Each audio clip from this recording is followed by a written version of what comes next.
ça c'est parti, that means one clap. Ça c'est parti.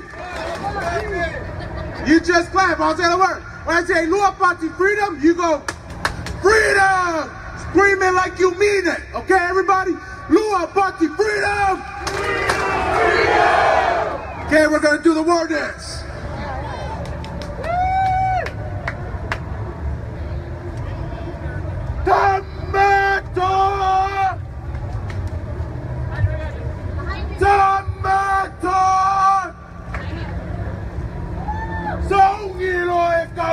Malo si ako.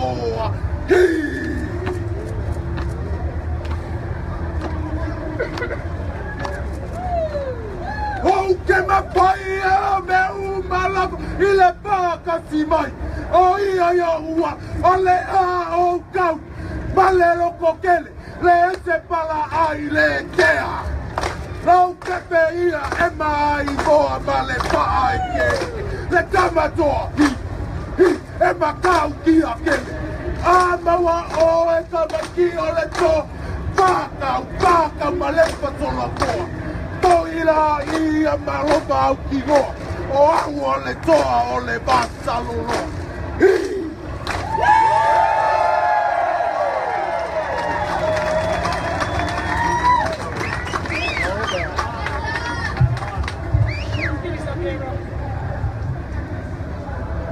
All right, let's hear it for Tiny.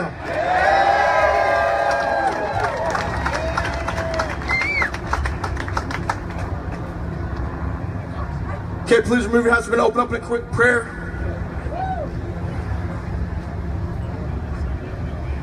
Dear Lord, thank you for bringing everybody here. I don't care who they are. I don't care what they believe in. We have to come together.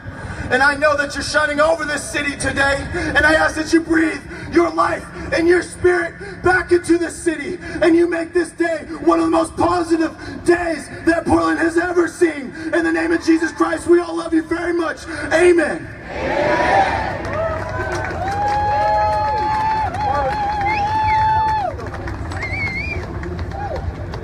All right, we're about to hear a beautiful national anthem. Oh, hold on, one quick thing. Hey, make sure you look for Marlon James Band. Okay, he performs up north, he performs all over the place. He's a patriot, he's one of the few musicians that's willing to come out here and to perform for you guys. So let's hear it for the Marlon James Band.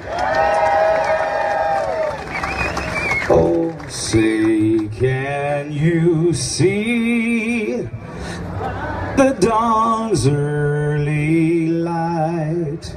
What so proudly we hailed at the twilight's last gleaming, whose broad stripes and bright stars through the perilous fights o'er the ramparts we watched were so gallantly streaming, and the rocket's red glare gave proof through the air, gave proof through the night that our flag was still there.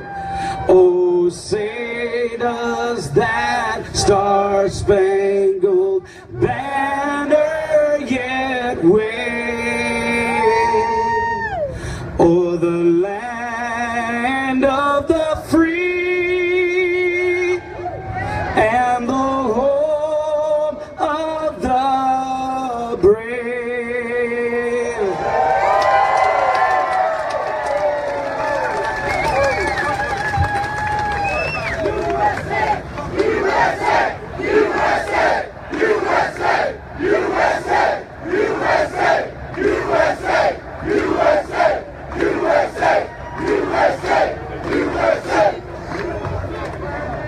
Welcome to downtown Portland!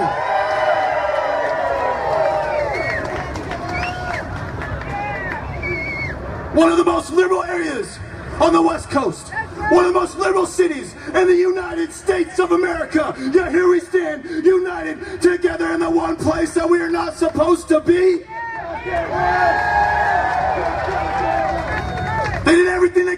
us out of here. But this is how we're going to take back the West Coast, by going to the most liberal areas,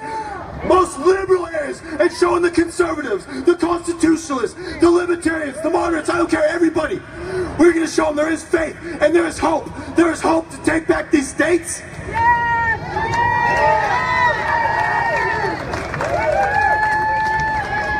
But we got to change the way we think.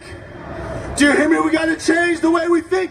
We can no longer accept the status quo. We can no longer accept the establishment. We can no longer accept this West Coast is liberal anymore. To accept the West Coast is blue is to accept defeat.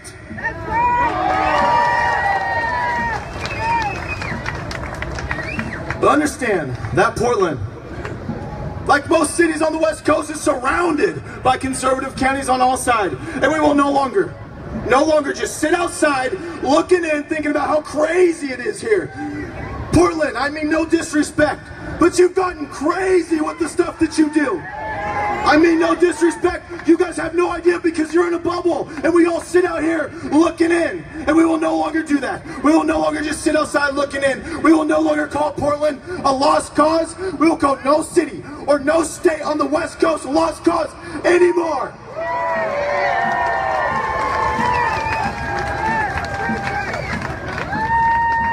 What?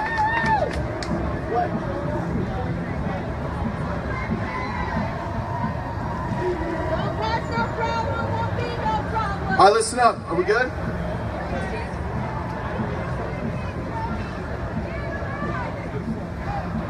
And it's not right.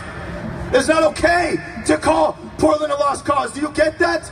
That's what they want you to think. They don't want you to have faith. They don't want you to have hope. You don't know how many times I've heard it.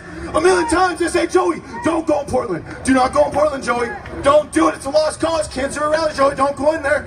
Of course they don't want me in Portland. Of course they don't. But after everything that happened, here we are. Here we are today.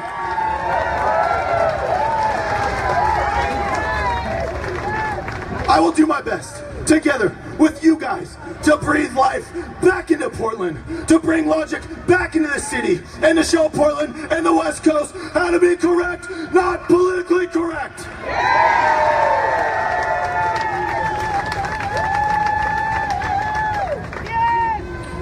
One of the most important things that we can do for Portland, any city, any state, but especially Portland, and especially after what happened this last week, but one of the most important things that we can do for Portland is to remind Portland and to show Portland the strength and love that God can bring, that God can bring into your city and bring into your life.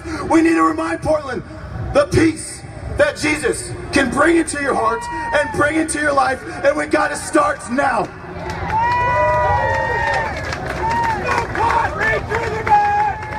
Instead of looking at this corrupt government, stop looking at the government and for once get down on your knees and pray to God and ask God for help. I am telling you, do not turn to this corrupt government. Do not turn to other people that want to use you, that want to deceive you. For once, Portland, for once, just look up.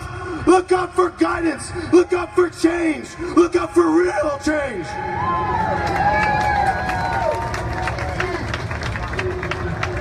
Now get off your phones, get off your TVs, I'm telling you. Get off of Facebook, take your masks off. And stop blaming everyone else for your problems, and take a real good look in your own heart. Take a look in your own heart and start to make a real change in your life. Because you weren't meant for this. I'm telling you guys, you weren't meant for this. Each and every single one of you were meant for something so much bigger. All of you are meant to do something amazing, but you gotta make a change. And in order to do that, you gotta look in yourself and you gotta think about, who am I? What was I meant to do? Who am I meant to be? Are you happy? Are you satisfied? Are you on the path that God built for you? Or are you on some other random path that you just randomly made up all by yourself? And I'm here to tell you, I'm not here to judge. I'm not here to throw the Bible at you. I'm not. Okay, I'm no better than anyone in this crowd. I'm no better than anyone out there. I've made a million mistakes in the world. That's not what I'm here to do. But God wants me to tell you guys that there are two paths in life. Two paths. And anyone could be on it. Republican, Democrat, it doesn't matter.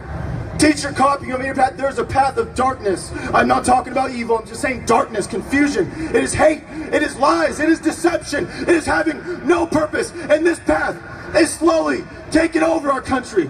I see it. It is everywhere. The lights in people's eyes are slowly going out. It is cultural poisoning. It is not even about politics. And I'm telling you, we need to stand against that. There is another path. There is a path of light.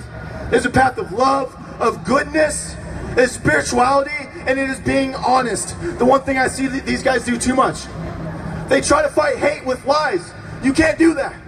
Lies and hate is the same thing. They go out there in the name of fighting racism, they use hate. You can't do that. Without hate, you don't have racism. We need to focus on real values. Stop running around screaming everyone's racist and look at yourself and think about, are you honest? Are you a good person? Do you stand up for what's right?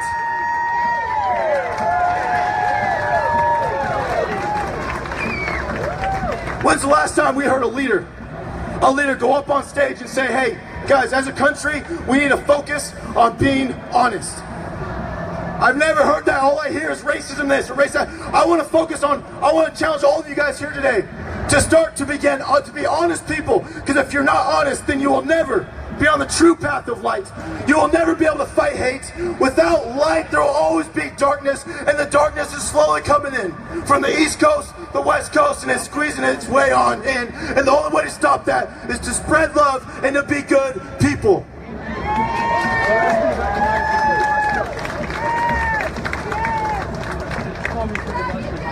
Thank you. Thank you. It is so awesome that you guys come out here today because you're challenging the current belief system. I hope you understand that.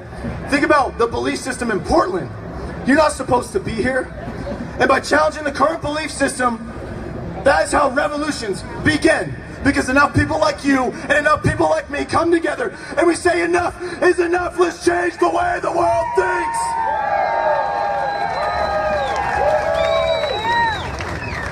This is amazing.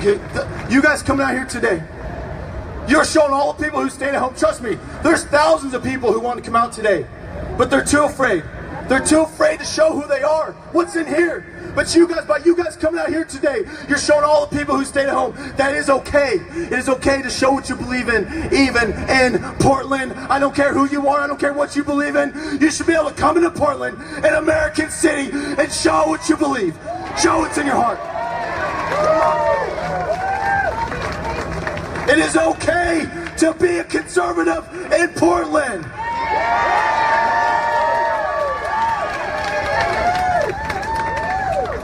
And a Christian.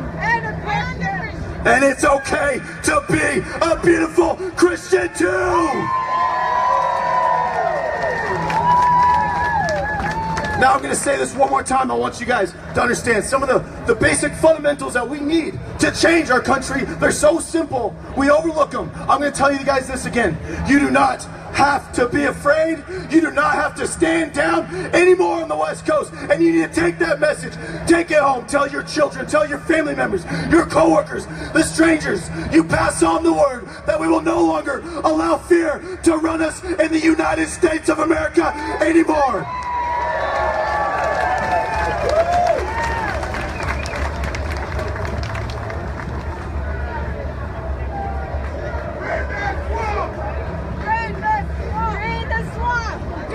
Now the goal is to wake up the Liberty Movement in Portland and other liberal spots on this West Coast.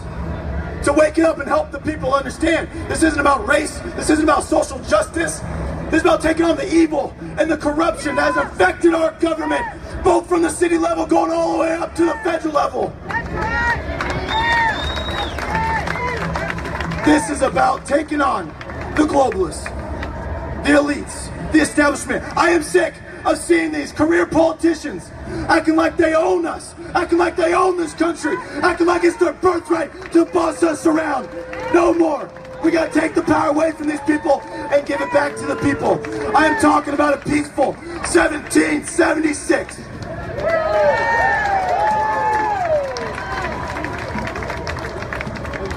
I'm going to try to get through this before I lose my voice. Now, listen. Every single protester here today, everybody in this crowd, every single cop, every random person just walking by would agree with me when I say this.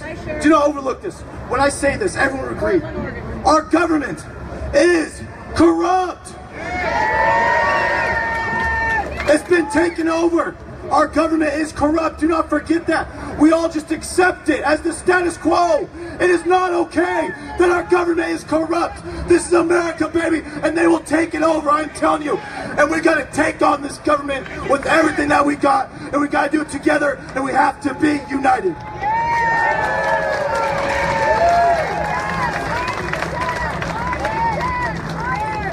Now there's an attempt right now, I don't know what it is. I don't know if it's spiritual warfare, I don't know if it's a CIA project, but it's multiplied by a million in the last few months, but there's an attempt to divide us.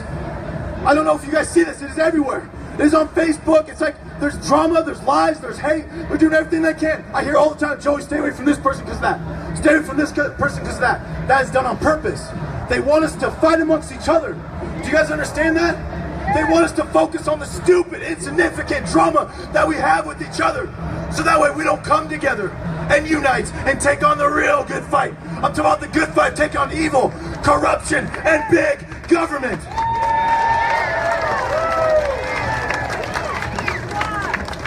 I want to make this clear. I am not here for Trump. I am not here for the Republican Party or the Democratic Party. I'm not here for any group or any person. I'm here for two reasons. And two reasons only. I am here for freedom and I am here for God. That is it. God bless America. I want to do everything I can to promote freedom, especially with our youth, because they're born into it. They don't understand how precious it is. There's nothing more beautiful, nothing more sexy than freedom, and we need to remind our youth. And I also want to do everything I can to promote spirituality in the West Coast, because we're walking around, we're becoming zombies. I'm telling you, we're walking robots. The light is turning off, and we need to stop looking at everything out here. No more Kardashian, no more football. We need to take a look in our own hearts and grow in the West Coast.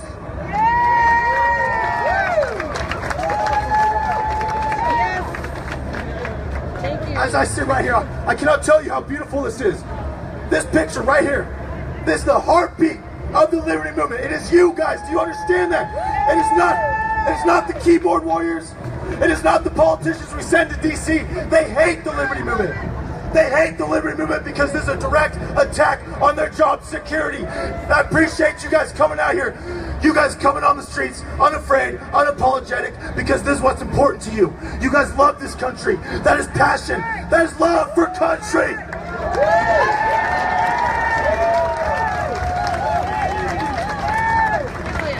It is stuff like this right here. You guys coming down here for the first time in Portland. This is what is going to bring freedom back to the Pacific.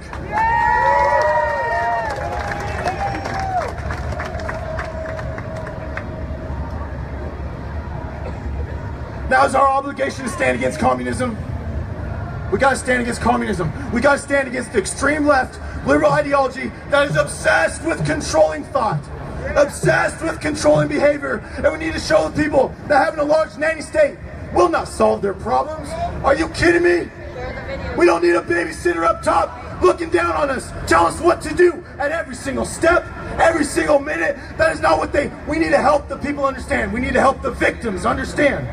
They walk around as walking victims. They identify as victims. We need to help them understand how strong they really are. The potential that they actually have, because they are human and they have a heart and they have a soul. So no more victimhood.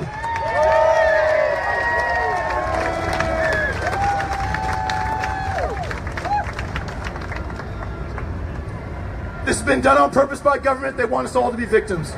That's how they control us. So we complain, we become victim voters. Voting for more government, more rules, more regulations. Voting for Hillary Clinton.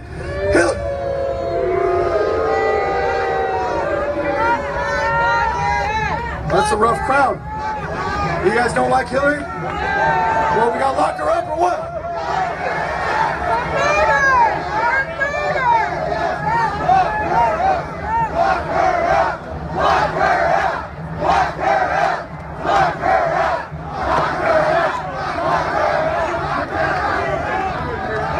This is an extremely sexist crowd we have right here, standing against Hillary Clinton.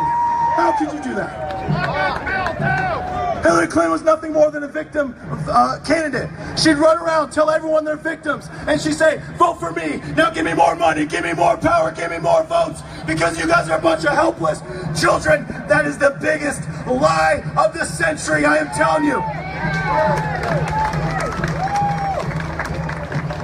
Oh, here comes the high school band. All right, hey. Now, we've had the biggest lie of the century lately. We're living in an era of deception, okay? And it is done on purpose. Let me tell you the truth. Let me tell you the truth, and I'll get out of here.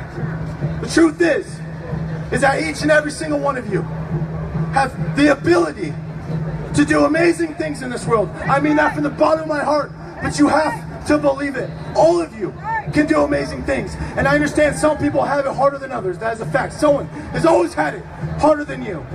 But that goes against, that's what shows you. People who've had it so much harder than you have somehow found a way to do amazing things. There are veterans who have lost their limbs.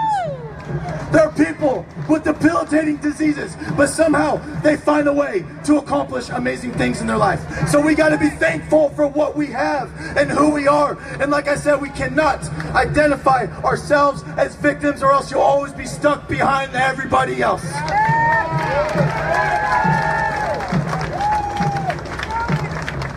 Now I have a friend here today, and I love him to death. Okay? I have a friend here today. He does have a disability, but it's not a disability of the heart. It is not a disability of the soul. Negativity has not affected his heart. It is so pure. That's what people don't get. The real disability is hatred. It is negativity. It is being stuck in the pit of darkness. It is being so negative that you couldn't see a positive or a beautiful thing feels right in front of your face. I want to explain something to you. My friend, he has been an inspiration to me, because he's had every reason to just lay down and be a victim, but he refuses to do it. He doesn't want a government handout. He worked his butt off just so he can get a job, and he showed me something. He showed me that you don't ever have excuses. You don't ever step down. You don't ever give up, and he's been such a huge inspiration. He's here today. I just want him to know that I love you very much, and you're the reason why I keep pushing on through everything, through the attack of Mayor Wheeler, the attack of this city, and all the media. I just want to say, I love all of you, and thank you so much for coming out. Thank you.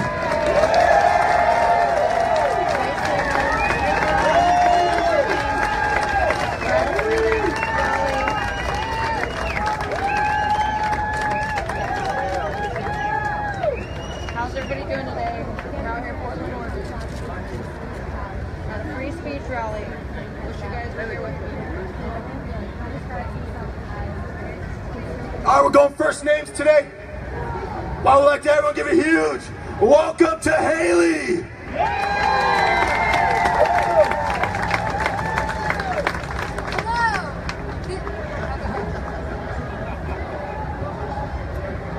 Hello, this is my first time ever speaking in front of a huge group of people. And I wanted to say, wow, I'm honored to be standing in front of such a glowing bunch of freedom-loving patriots. And when I say glowing, I mean radiating strength with just your presence. Hello, patriots. My name is Haley Adams, and I'm going to use this perfect opportunity, since the media is here, to set the record straight. Lower the mic. Sorry guys. You're doing great, girl. Conservatives have been dragged through the mud for far too long. And I want to say, us patriots have great love in our hearts. We are not racist or homophobic in any way. I'm sure we have that in all groups, but we have all colors and races here today. Each and every one of us patriots, no matter what color or creed, have embraced each other with more love, more loyalty, and more commitment than I ever thought was possible. The women in this movement have blown me away.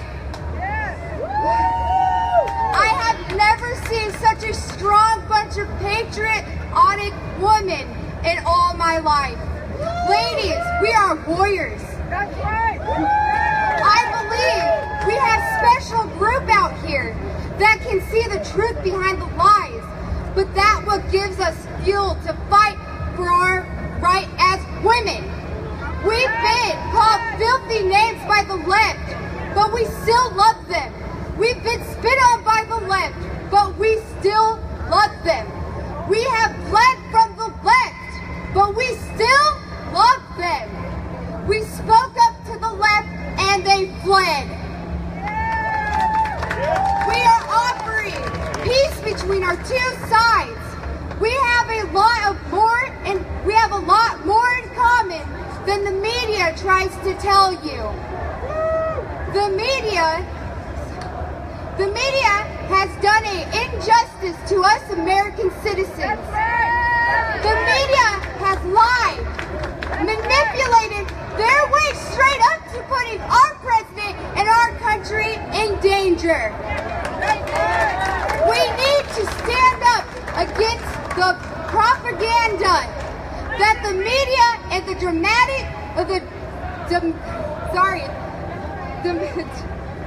I'm getting a little. The Democratic elite has been spewing for their own gain, not ours. The people that suffer the most is U.S. citizens, while our government is at war with each other. We are all suffering the consequences of it. We all know right from wrong.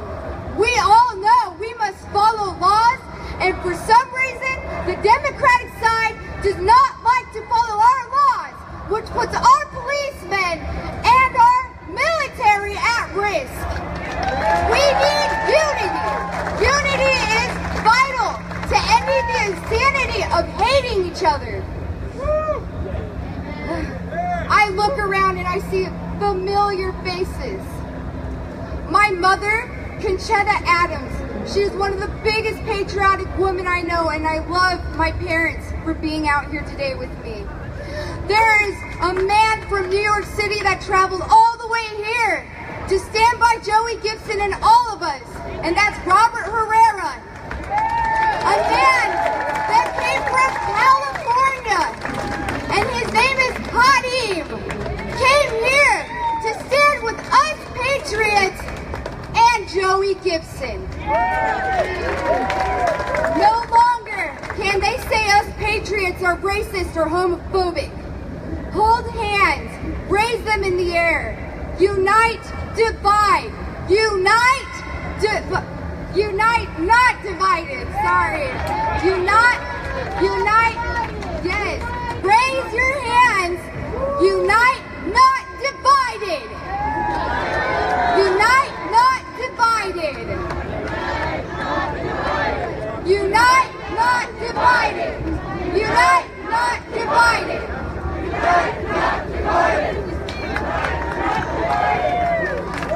Thank you guys for listening to me. Divas for Trump, and I stand with you all, and I love you guys.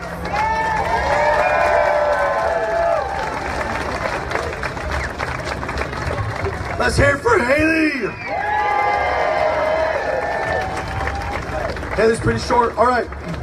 One quick thing I want to do, then we're going to go to Baked Alaska. I've never seen a city that disrespects their police more than in Portland. I don't know if you've ever been down here during the riots, or when they do their job. They get cussed at, they get yelled at, they get no respect in Portland. I understand there's going to be a bad police officer here and there, but for these soldiers that walk these streets, we need to show our respect. Let's hear it for the Portland police.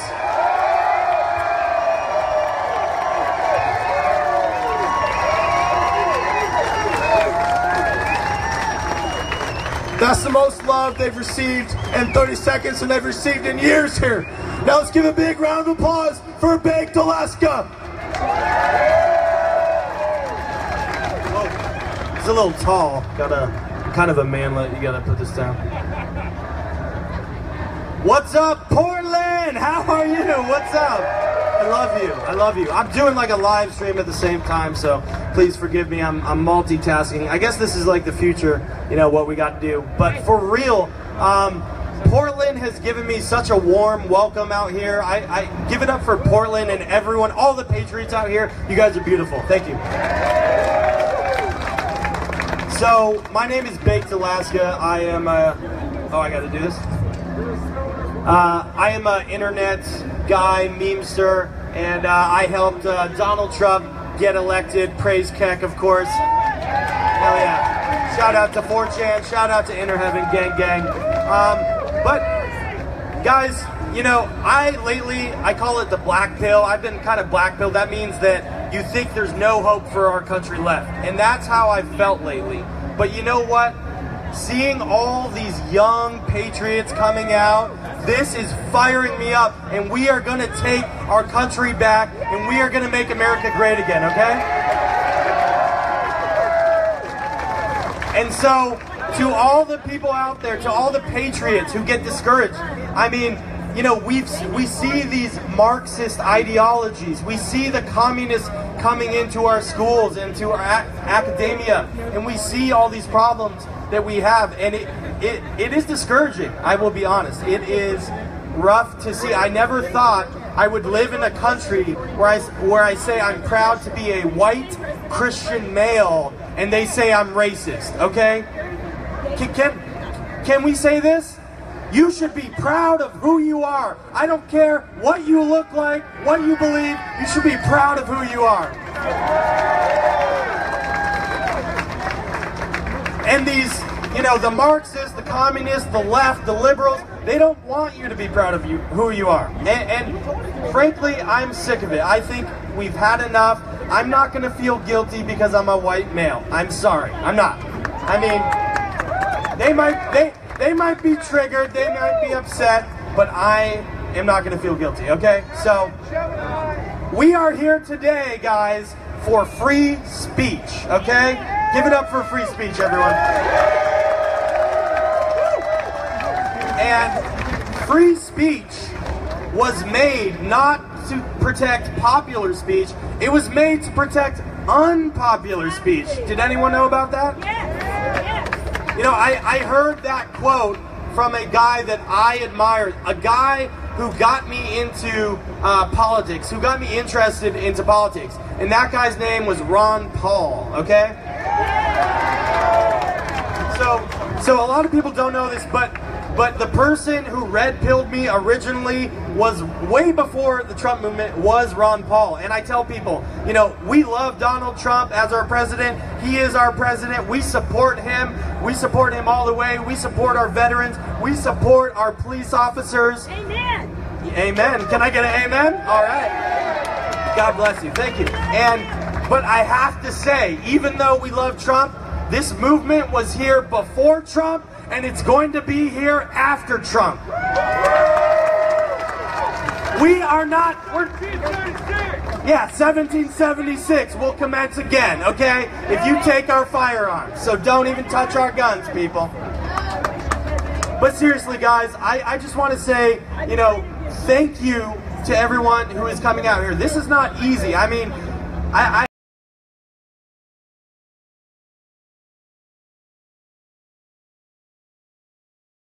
wouldn't it be great? They don't want to talk to us, but that is how we are going to make America great again. You know, I thought November 9th, the day after the election, I thought America would be great. I thought I was going to wake up and it was just going to be great. And you know what? It wasn't great yet, because we have to make that change in each and every one of our hearts. We have to be the change that we want to see in the world. Okay? So, seriously, guys, and that's why I'm so encouraged by the young generation, Generation Z. You guys are awesome. You guys are on 4chan. You guys are on Paul. You're putting the memes out there.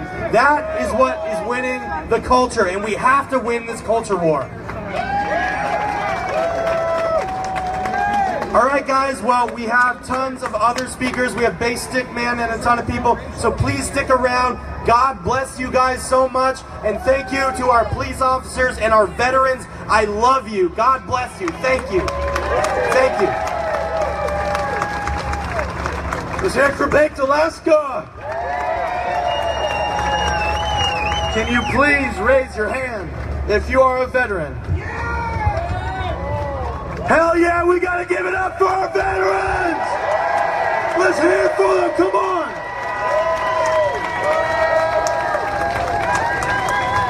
Do not forget that these men were willing to travel halfway across the world, leave their families behind, put themselves in danger for you guys and for your families, so let's hear it for the veterans! Alright, I'm yelling too much, I'm losing my voice. Alright, up next we got Joel. He's he used to run around on the streets and preach to kids, like, really good guy, one of the first people I met in this movement. Let's hear it for Joel. Ladies and gentlemen, I love Donald Trump! Let's all say it together, and let's let City Hall hear us. We love President Trump! Yeah! Well, we're here today to celebrate President Trump's election and rally for freedom, especially the freedom of speech. We're here to defend everyone's right to freedom of speech, even with those whom we may disagree. The irony of the protesters out there trying to silence us is that we would be here to defend their right to freedom of speech as well. We just don't think that we have to destroy stuff and burn the city down to make our voice heard. In fact, I know exactly how much property damage I did when Obama was elected. 0! We are so blessed to have a man like Donald Trump as our president. I'm so thankful that Donald Trump came down from his tower to save us. You see, Donald Trump had achieved the American dream. His life consisted of riding around in a private Boeing 757 and going to the bathroom on golden toilets. He did not have to run for president. His life wouldn't have changed much had Hillary Clinton won. But he loves America too much. He looked around, he saw the nation that he loves, that had been so good to him, being flushed down the toilet, and he couldn't stop himself. He's been called all manner of names. He's endured scorn, mockery, and ridicule, all because he chose to run for president and save the nation that he loves. We're here today because we want to show him and the rest of the world that we support what he is doing. Donald Trump made big campaign promises, and unlike typical politicians, he is keeping his word. For instance, for far too long, my friends, our pastors have been too afraid to speak the truth from their pulpits and talk about political stuff from their pulpits for fear of losing their tax-exempt status. That's right. My friends, President Trump is making progress to unleash our pastors with his action on the Johnson Amendment. My friends, our freedoms are intertwined with faith.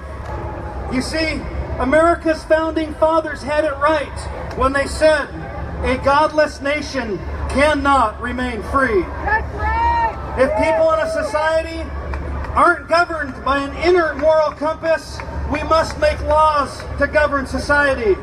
And my friends, the more laws we have, the fewer freedoms we have. Joey asked me to come here today and talk a little bit about God because we've kicked God out of our nation, we've kicked him out of our schools, and we've kicked him out of our culture. And we are paying a dear price because of it. There's only one way to have true freedom and peace in your heart. And that is through a personal relationship with Jesus Christ. You see, all of us have sin in our lives. And if you think you don't, just ask yourself, have you ever told a lie?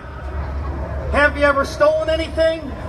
Have you ever looked with lust on another person? Jesus says that if you so much as look with lust, you commit adultery in your heart. Those are only 3 of the 10 commandments. My friends, if we're honest with ourselves, we must admit that we are sinners and guilty before a just and a holy God. And because of our sin, our relationship with God has been disrupted and we are in danger of spending eternity in hell. But the good news of the gospel is that God loves us. The Bible says that God loves us with an everlasting love. And because of His great love for us, He did something to rescue us. He sent His Son, Jesus Christ, to die on the cross, shed His blood as a sacrifice for our sins, and He rose again on the third day. By this, He gave us eternal life.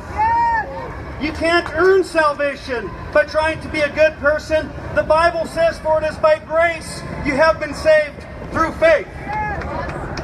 This salvation is available for anyone within the sound of my voice. If you've never trusted Christ as your Savior, I encourage you today to repent of your sins, place your faith in Christ, and receive salvation in eternal life. Jesus says, I am the way, the truth, and the life. No one comes to the Father but by me. The blood of Jesus is the only way to make peace with God and have true freedom.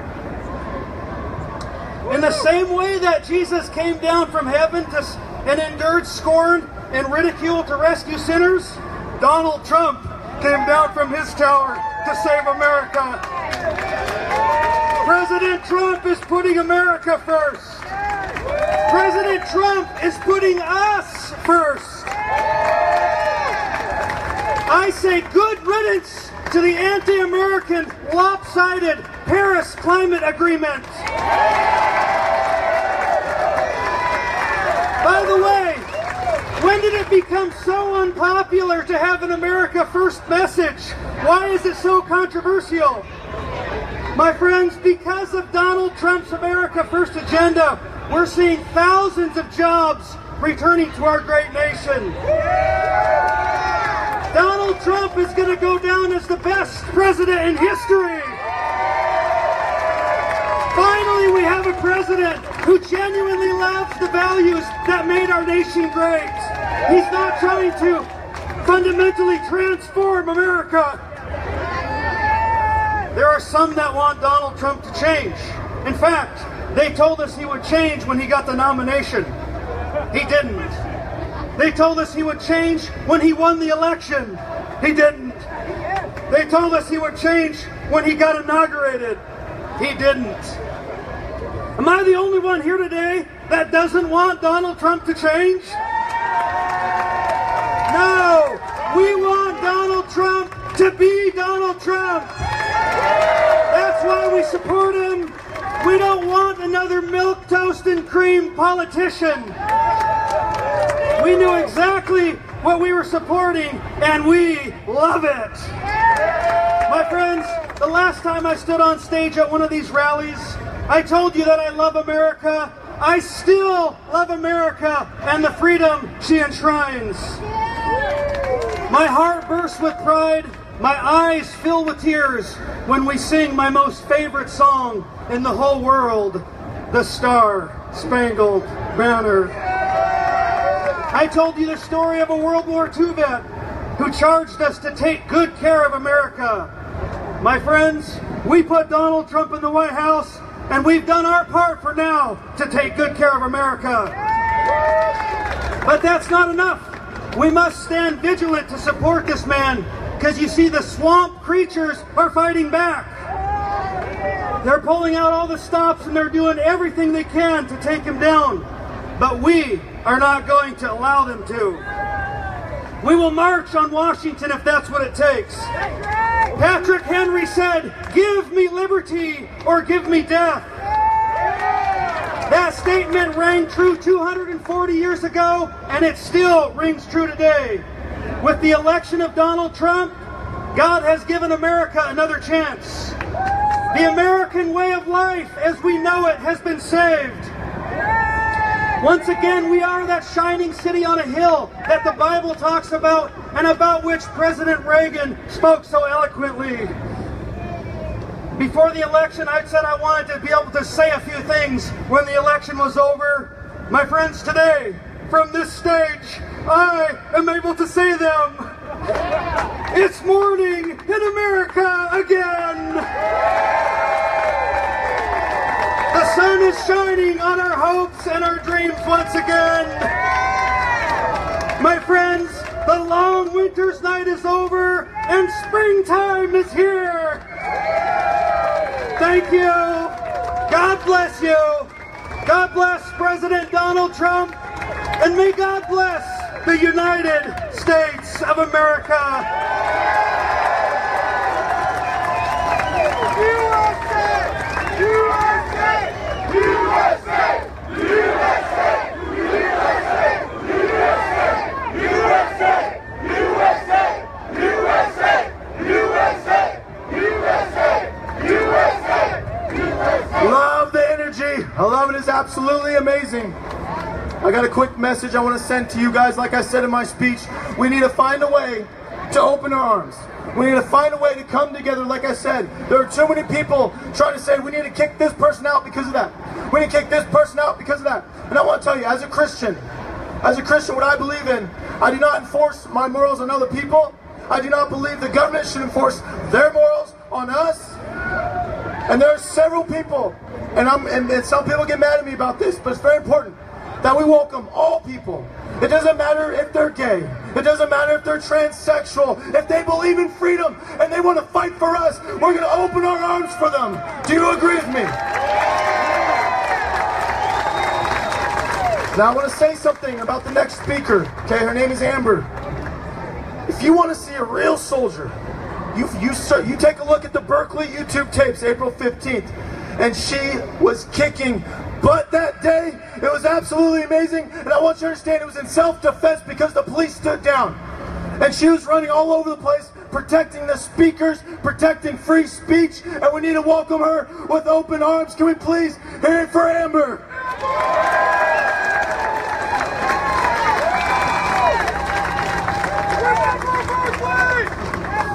Hello everyone, I'm here to speak today, not really about LGBT issues. I want to speak about this mayor of this city and how he's dividing us. And I wanted to just do a visual real quick for you guys so you guys see what this mayor accepts in this city, what he accepts as acceptable, and how he looks at all you Americans out there waving the flags and calls you terrorists and calls you communists, calls you the enemy. But this is what makes him comfortable.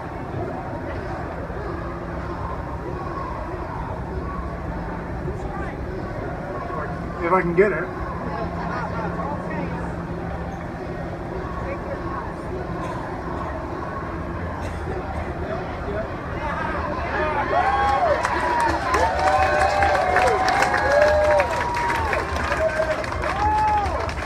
I want the world to see this is what he accepts in his city, on his streets, what he wants, burning down the cities, attacking the citizens. This is what's acceptable. This is not acceptable in America. This is acceptable. But this communist, fascist Mayor Willard tells us we can't speak. He speaks for us. He speaks for us in the LGBT, saying that he's protecting us. He's guiding us. And communism is not something that is protection of the LGBT. If you look at any communist government, they always kill and take the LGBT out first. These fools over here are calling for their own demise. Their own people. The people here is the most welcoming people that you could possibly ever want to meet. All great people, all great Americans. This.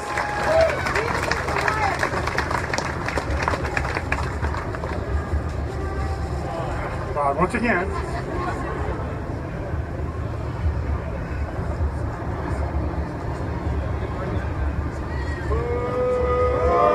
That is hatred. Is something that we do not stand for. That is something they stand for. Helicopter ride! Helicopter ride! Actually, I'm going to wipe my feet on. That's what we think. That's what we Americans think of you. Mayor Willard.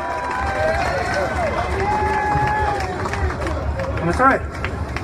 We in America will not accept this as what we are going to take as our government. Our government is a government of all people.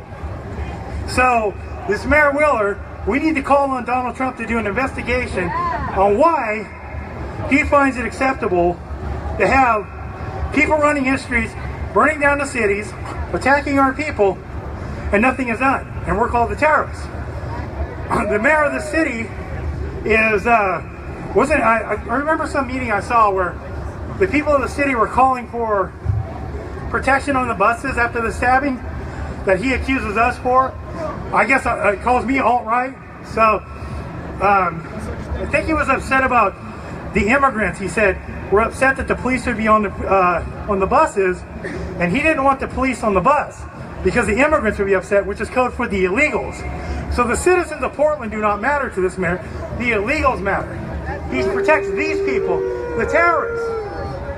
So my feeling on him is Donald Trump needs to do an investigation on why that this mayor allows his citizens to be attacked.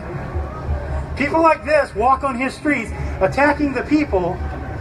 Immigrants, illegals, are saying that they don't want police presence on the bus, and this is acceptable to this in this town. So I'm calling on Donald Trump. Hopefully he hears this message to investigate this fascist crap.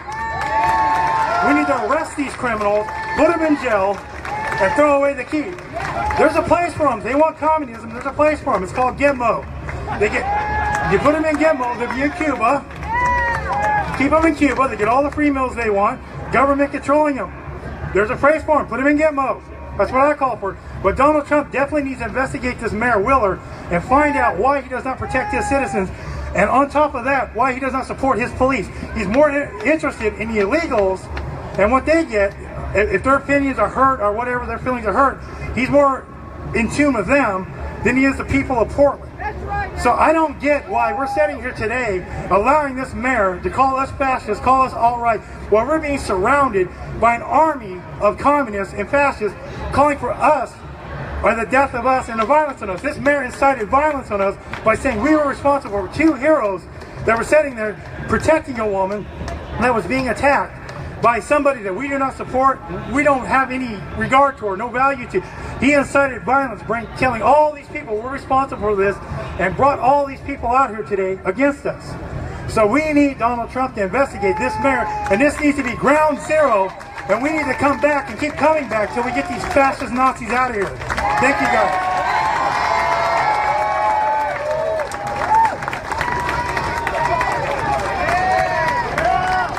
Feels good to step on that flag.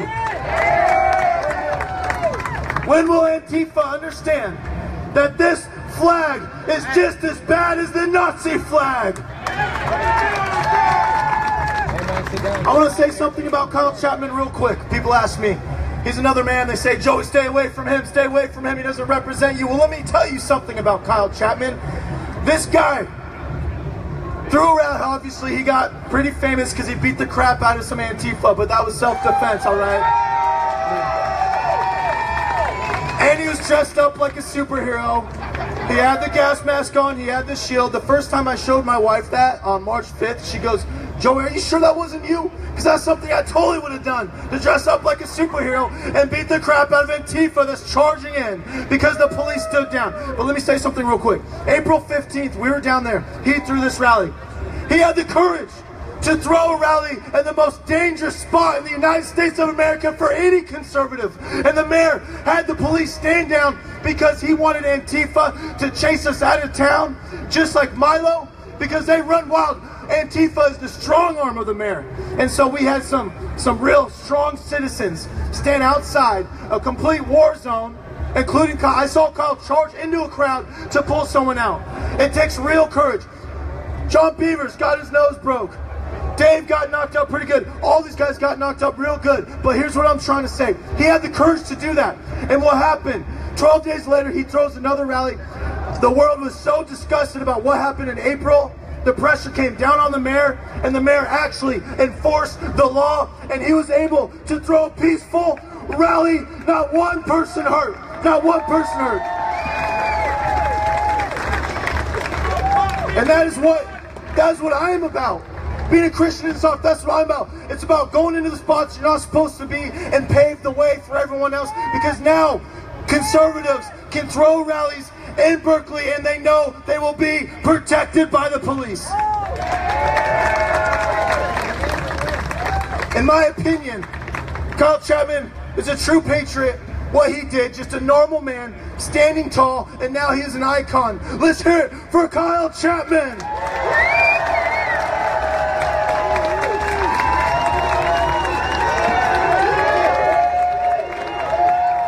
What's up, everybody? My name is Kyle Chapman, also known as Bass Stickman. Good to see you all here today.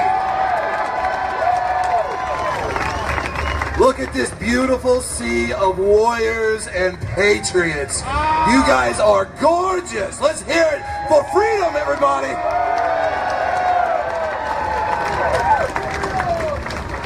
So listen, I was just a normal guy, and I heard about this rally that was happening in Berkeley, and no conservatives had dared throw a rally in Berkeley, California before. So I knew very well the Antifa presence in Berkeley, the violent leftist presence, the communist presence. I knew that these people were going to be under serious threat. And I showed up there that day. I came with two other individuals, and we showed up there to protect those people, protect ourselves, and to make sure that that rally would be carried off with as little violence as possible. And I was just one person, you know, and I made a shield. I took a stick, threw my gas mask on and my helmet, and I went in there and I cracked the skulls of some commies that were attacking us. And now today, we're all here together, standing up for liberty and freedom. You have to be willing to sacrifice. Our founding fathers, our ancestors, the Tea Party, they knew they faced the threat of violence, death, incarceration for their actions. Actions that brought us our constitutional and free republic. And if that republic that they gave us is to stay free, you have to be willing to bleed.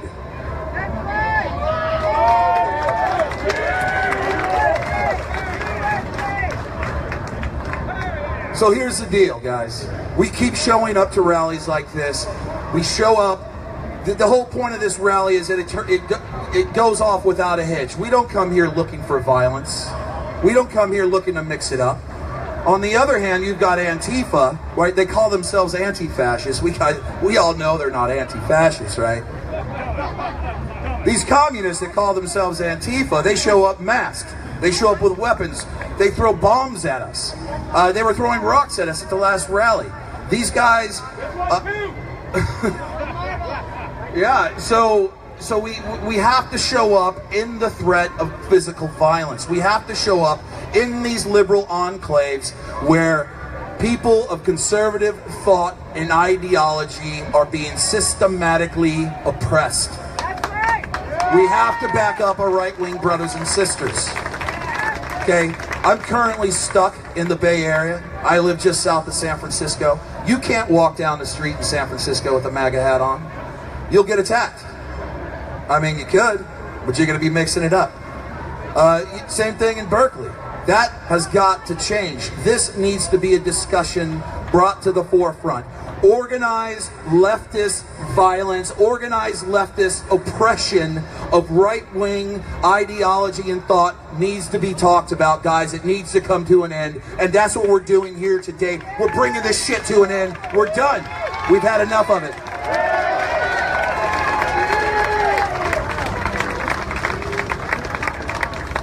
So I want to talk a little bit about God.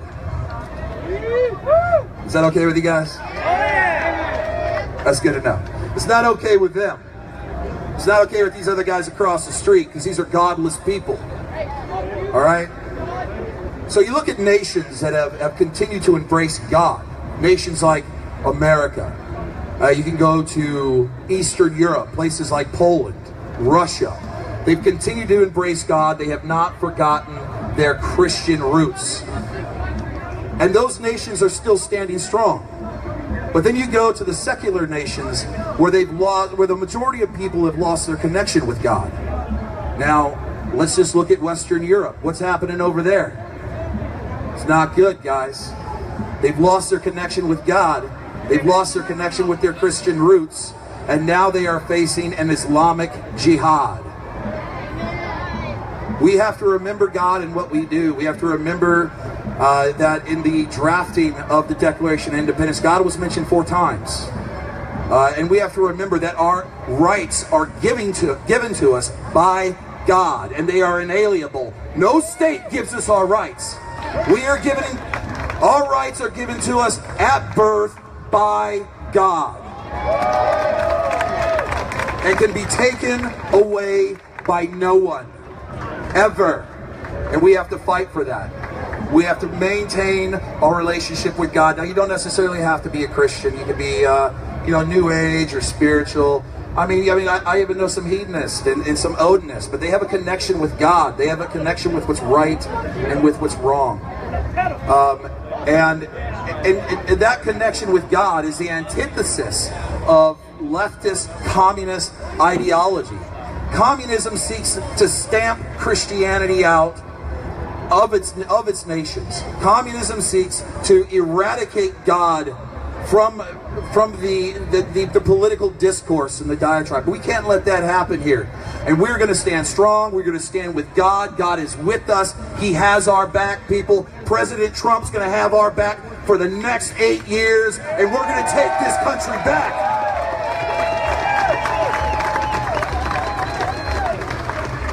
Once again, guys, I want to thank everybody for coming out. Everybody, I want you to remember all the people that came together to make this rally happen. We have Joey Gibson, Patriot Prayer. Please, everybody, give it up for Joey Gibson. We've got Stuart Rhodes of the Oath Keepers. Very important. Let's hear it for the Oath Keepers, guys. We've got the 3%ers and our militia guys, our diehard constitutionalists. Let's hear it for the 3%ers. And guys, we can't forget my brothers over here. My Proud Boys. Let's hear it for the Proud Boys. Ahoo! You guys don't know who the Proud Boys are. It's a Western chauvinist organization. We seek to bring back traditional American values to our society. We seek to end political correctness, and we seek an embracing of Western civilization, and we stand for the defense of Western civilization. So if you guys are interested, please talk to your Proud Boys over here. They'll be talking to you, and then maybe you can join the group. All right, guys. So last but not least, we all stand for one single thing, and that one single thing is freedom. What do we stand for, guys? What do we stand for? I said, what do we stand for?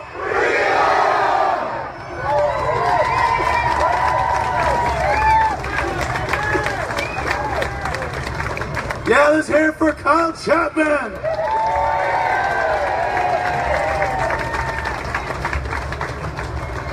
One quick thing we gotta understand, one thing that's totally motivated me, it's about getting the libertarians, the constitutionalists, the conservatives. We gotta get you guys on the streets, because these kids have been running wild on the streets unopposed for way too long. It's not gonna happen anymore. They run around, they talk trash about America, they burn flags, and your response is to watch a video and make a comment on your computer? That's not good enough. You got to get down on the streets, look them in the eyes, and say, son, America's the best country in the world. Now let's work together and make it even better.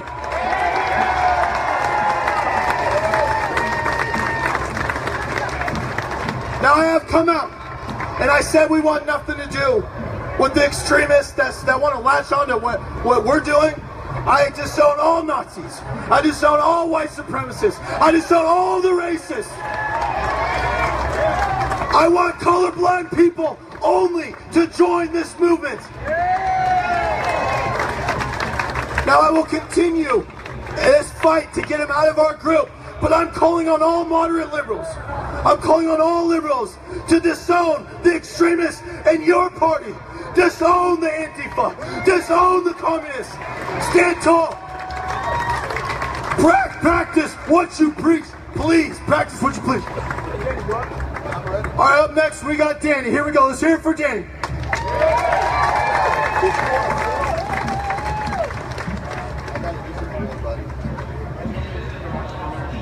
I don't even want to stand on this. I don't want nothing to do with that. Well, hey, I got to follow you know, Kyle Chapman, so I guess that's a big deal here. But, you know, I'm just a little bit of a hillbilly, that's all. Look over the armor here, that's just a little bit of security detail. But what I want to talk about is, I want to talk about morals and values and traditional family values. Those are values that are being lost in society today. Those are things that Portland does not like. They do not like conservative speech. They don't want us here. They don't want to listen to us. Why are you here? Morals. Let's think about morals for a minute. What happened to morals? What happened to just good old family values? When did it go out the window?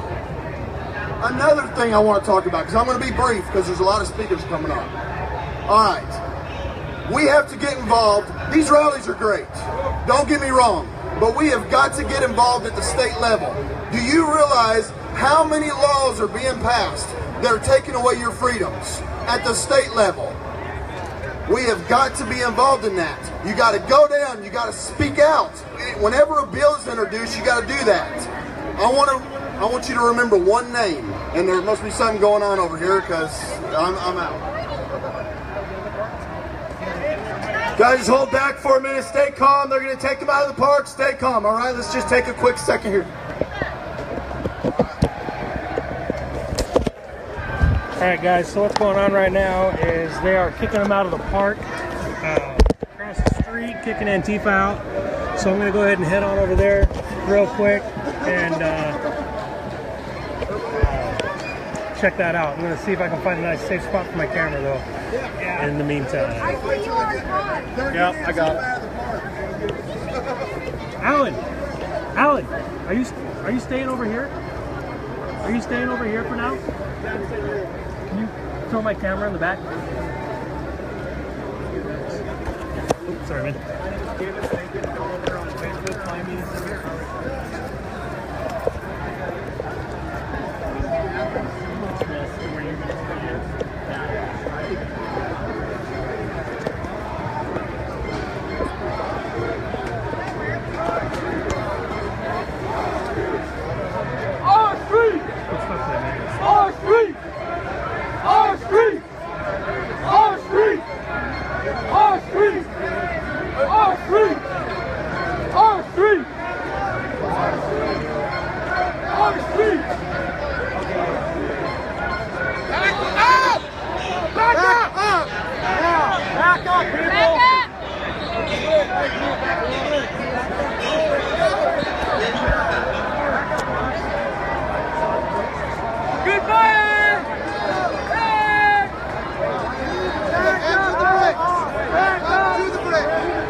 Sorry it's so shaky, guys. I gotta zoom in quite a ways.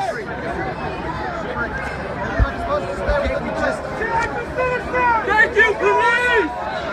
Stand up here!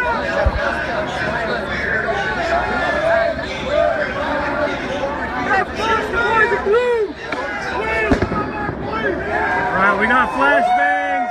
Police are throwing pepper spray.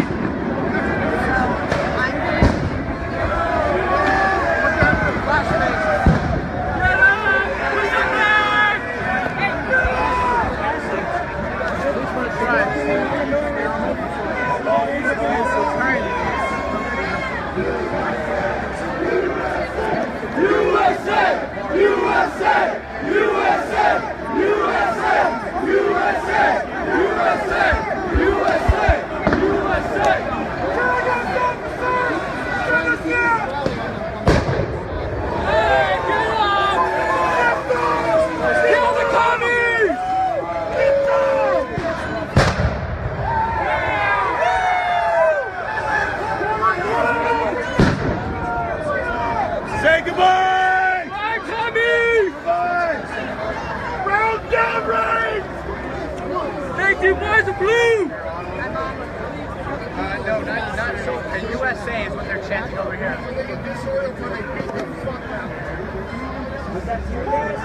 So this is not. You're sucking my cells away. Oh, really? Okay, all right. Or my cells. You're right. Your cells too. You can have them after. We're live now. That's really good right here. Right. Yeah, so everybody else needs to be on the right. He's just our security. That's all he's just protecting him.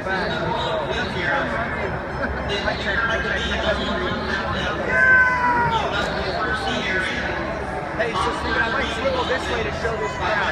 If that's okay, Brian? I might swivel this way to show this crowd. Brady, you gotta get that mic up. Yeah, I'll keep it high. So I'm going to swivel this way and I'm going to show everybody. So we have Antifa starting to throw objects at the police. I'm sorry that I can't get really good footage of all this, guys, but we're held back quite a ways. Antifa are throwing objects at the police, sticks, knives, they have slingshots, stuff like that.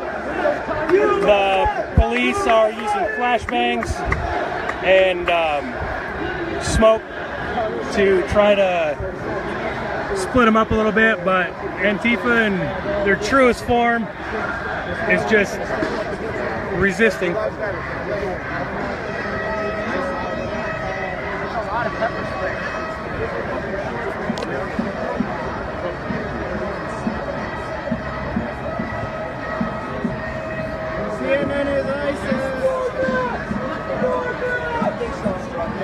Antifa's throwing smoke bombs again at the police, just like they have at the last couple ones. Cops just throw it back. I'm gonna have to narrate probably the play-by-play because you guys can't really see it all. I'm going to be calling stuff out if you want to just push it just a little bit. You have to step back. Okay. What's up, Big Gabe? Gabe in the house. What's up, Big homie? Tear down! Tear down! Tear down! I hope the wind doesn't switch. So the police would have put on their mask. The police are now moving forward. There's a large group. There's a large group over here on the right.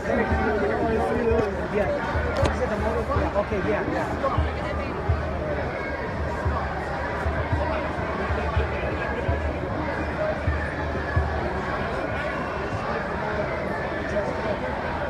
Better than us getting our head bashed in, right?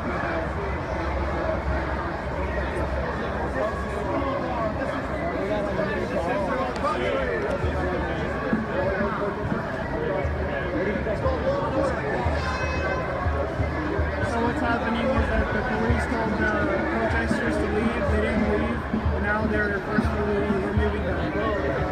Shadow just r/physical removal. Don't worry about that nonsense. Be here for what you're here for. They put masks on the statues over there, and then they also put their flags on. Be here for what you're here for. Don't worry about that. Be here for what you're here for. Be here for what you're here for. Don't worry about all that. Be here for what you're here for. We're trying to hold down the fort. I hear that. I hear that. Be here for what you're here for.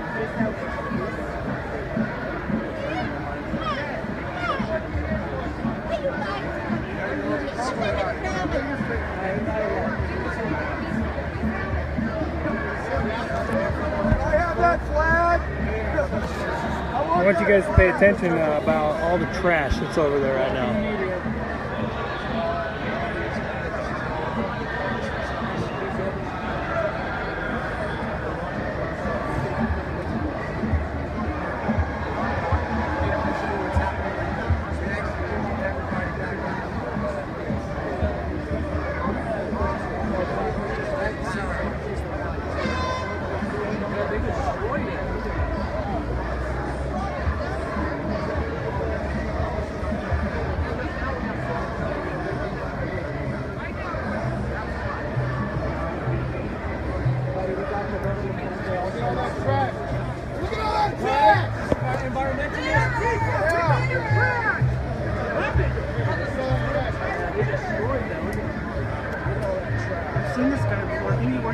see. This guy right here? I'm pretty sure he does. He says you have blood on your hands. Hey, news report! I want that sign, man. We need to condemn. Get those flags off our shit! Antifa! This Antifa is a domestic terrorist organization. I'd like to point out, too, that all of the media, who has not really been a friend to those on the right, they're all over here with the Trump supporters and none over with Antifa. We got 20 seconds, right? It's got to close down, or it's got to slow down. Wonder why. Safety? Some more objects have been thrown at the police. Over there, just left of the statue.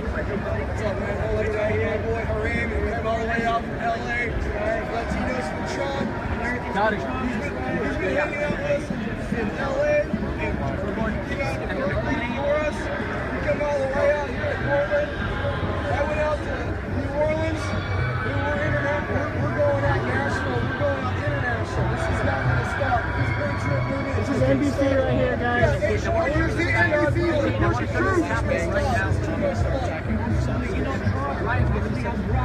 Where's the NBC report on the communists? Why did NBC release the Access Hollywood? Absolutely, to the fullest, for the passion. Yeah, for sure.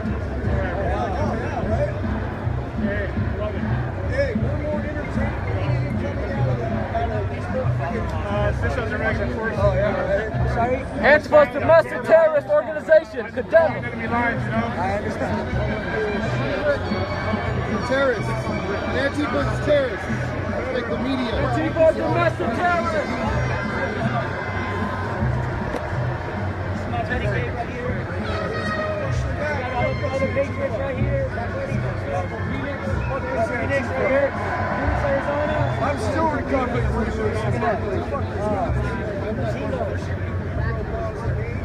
CNN is ISIS!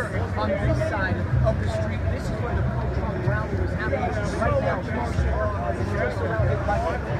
CNN is ISIS! What are you going to do? See if this news media tells the truth.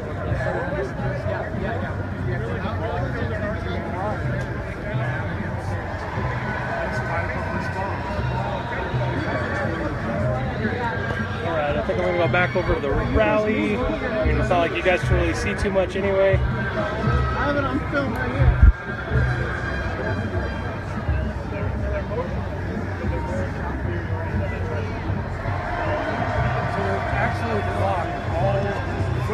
Alright, back to the speakers. Program motion stealing? Yeah, we'll be programmed to feel I wouldn't mind actually.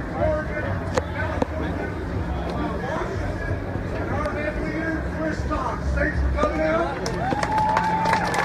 We are about protecting and standing behind Donald Trump and his agenda.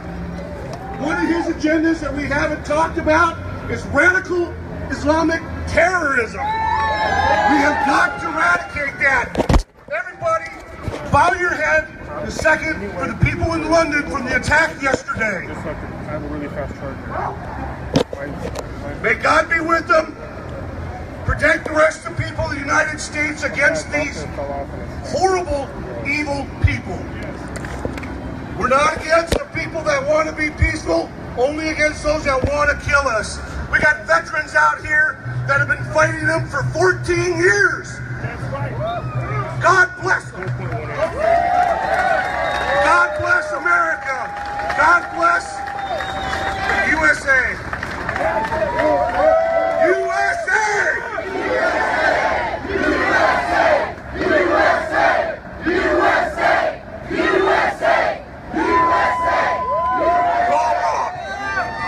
The freedom of speech was established in our Constitution many, many years ago. Many people have fought and died for it. We all have to fight to keep it. Freedom is not free. Freedom comes at the cost of our brothers and sisters out here that will fight to defend it. Join us all. Be part of this group. Expand it out. Get out in the streets. Let's get this together. I'm not going to keep this long. I want everybody else to have a chance to speak. Keep it long. Right on. So ride safe, all you riders. Walk safe, all you walkers. Drive safe, all you drivers. And defend America and support President Donald Trump and his agenda.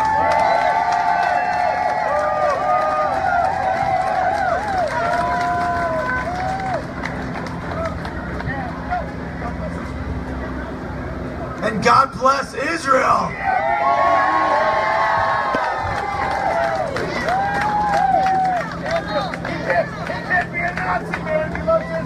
I hate to point out the obvious. I have to tell the liberals this all the time. But being Muslim is not a race. That is an ideology. Just like being a Christian. Or just like being in the KKK. Or the Nazis. Being a Muslim is a choice. It is not a race. It is not racism. Can we please get that through the heads of everybody in Portland?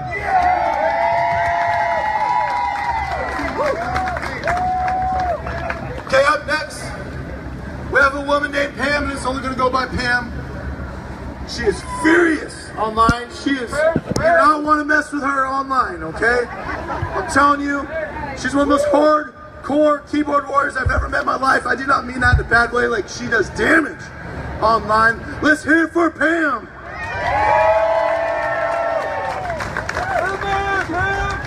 It's better with Pam. Hey, everybody. Okay, so my name is Pam. I am a wife and a mom and a based grandma. I am a lifelong learner. I am a cancer survivor. I am saved by Jesus Christ. And I am an American. Yeah, that's right. Now, I am an American who is really, really disturbed by what I have seen happening to my country in the last several years.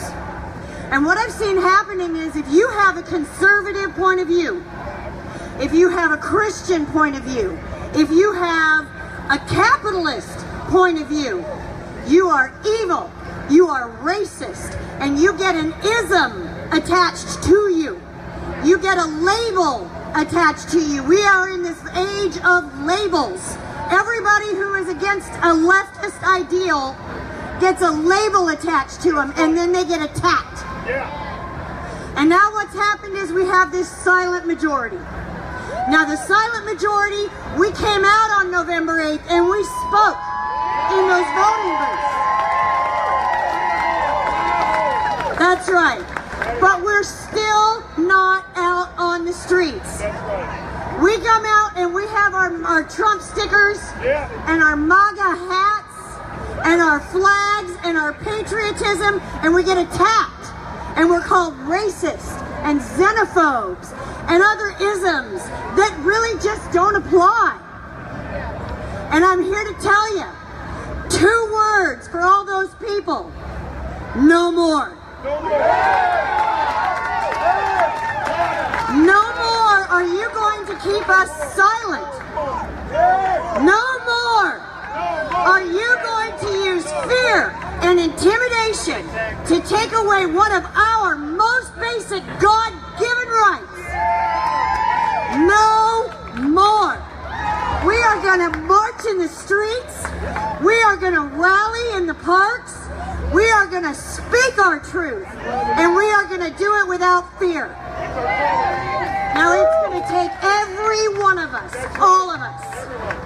As based grandmas, we are not brawlers.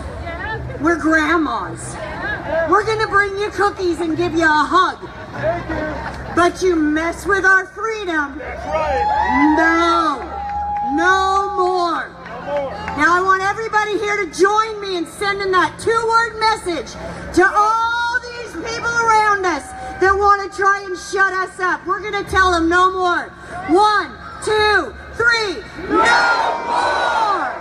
That's right. God bless every single one of you for being here today, and God bless the United States of America. Thank you.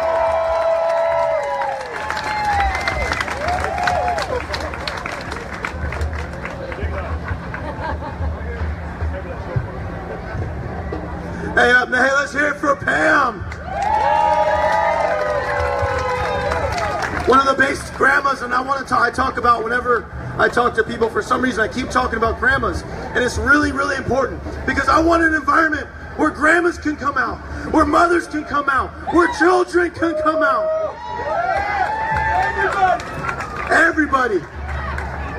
Catherine, our next speaker, okay? I want to explain something. Is there anybody here who went up to May Day in Seattle? Anybody? Okay, hey, we got hundreds of people to go down in Seattle on May Day. It's supposed to be the scariest day ever, and this never happened. Conservatives have never marched in Seattle on May Day, and for some reason we got a couple hundred people that were crazy enough to do it, and one of them is this grandma right here. It is Catherine. Let's hear it for Catherine.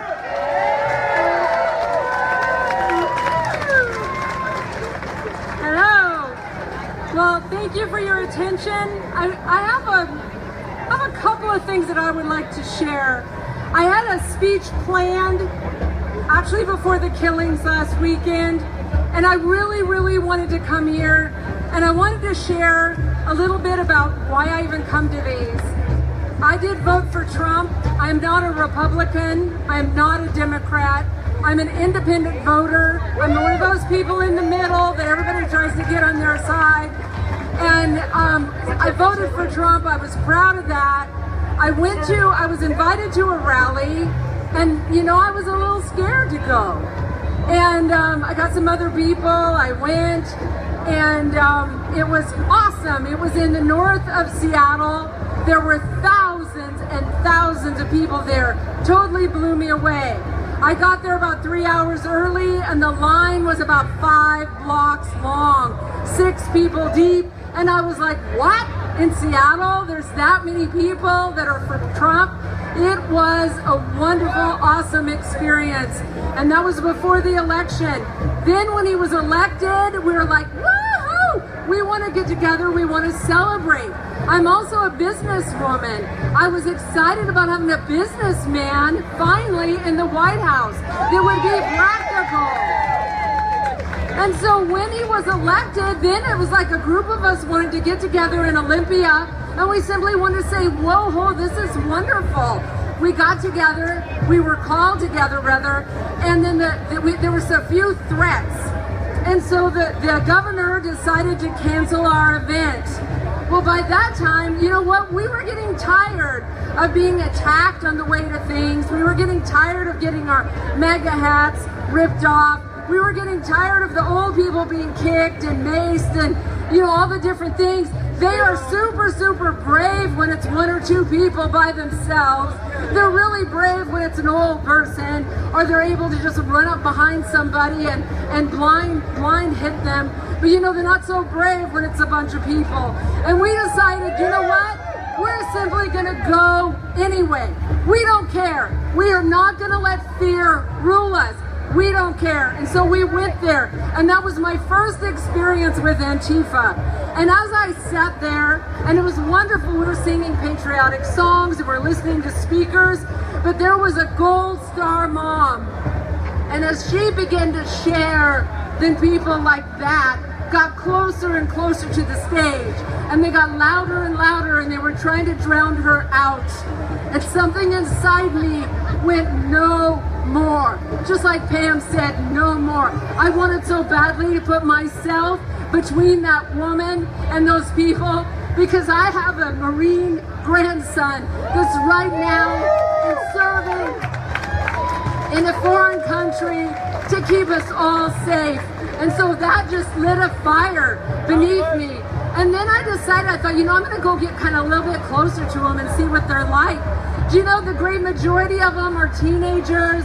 They're 16 to 21 years old. I even gave one of them a sandwich.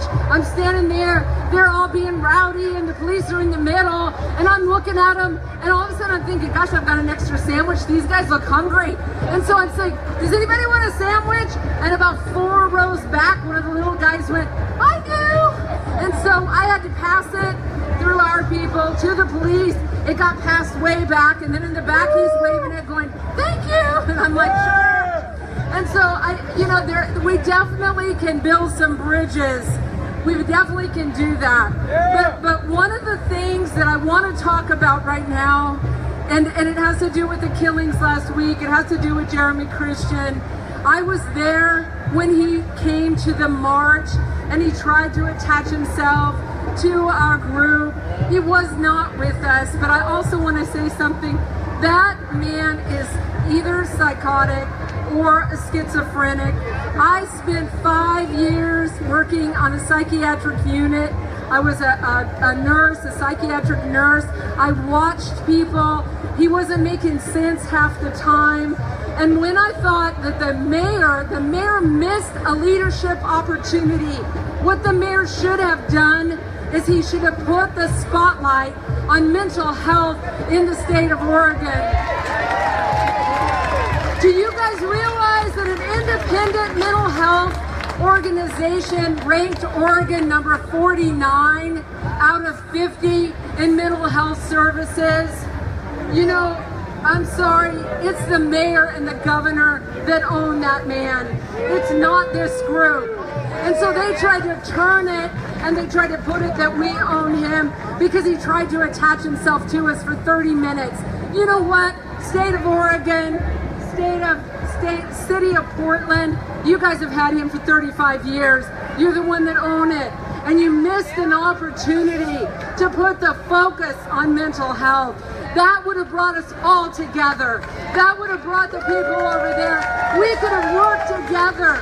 We would have had something that came together to bring us all. And like I said, it was he missed an opportunity.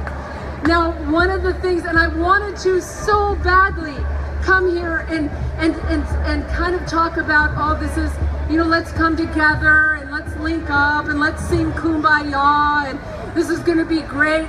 But do you know, I kind of don't think, I don't think that's really happening. Right now in America, this is a very serious time. There really is a war right now going on. Now, I'm a little too, this is sort of my speech. What I was gonna do really is I was gonna read and paraphrase a speech that was given in 1776. Someone already a little bit stole the thunder because at the very, very end of it, he says, and it was Patrick Henry, he says, give me liberty or give me death.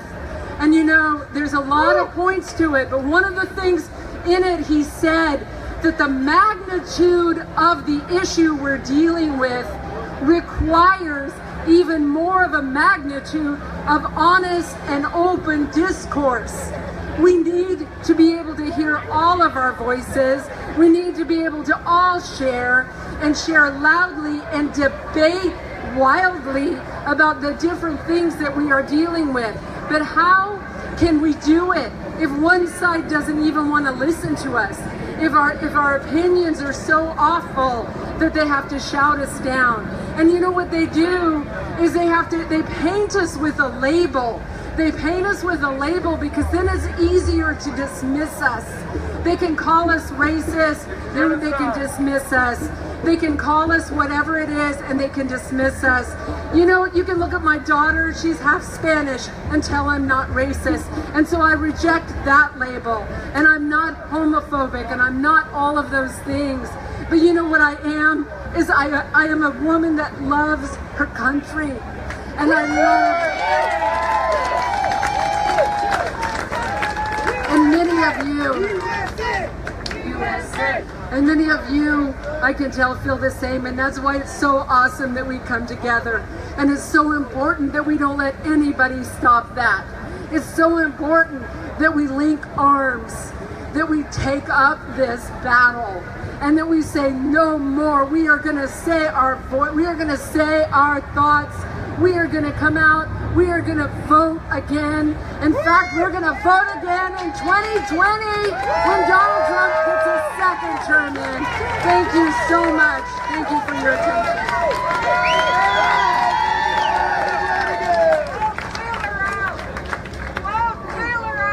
Yeah, let's talk about real quick. And what he did this week was so unfair, and he wasn't a real leader. He linked all of us in this liberty movement to that man. And we all know he has nothing to do with us. And if he was a real leader, he would have stood up and said, you know what? I disagree with everything they say, but Portland, calm down. Jeremy Christian has nothing to do with them. I'm asking everybody here to send your emails, send your letters, and flood him with letters. And ask him to step down, because what he did is he put Portland in danger.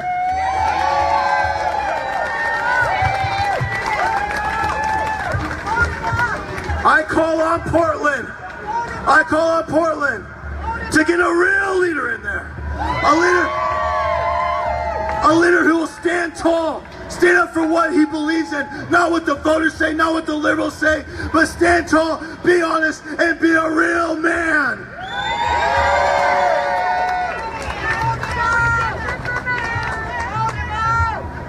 I will never be a politician. All right, next up, we got AJ. Let's hear it for AJ.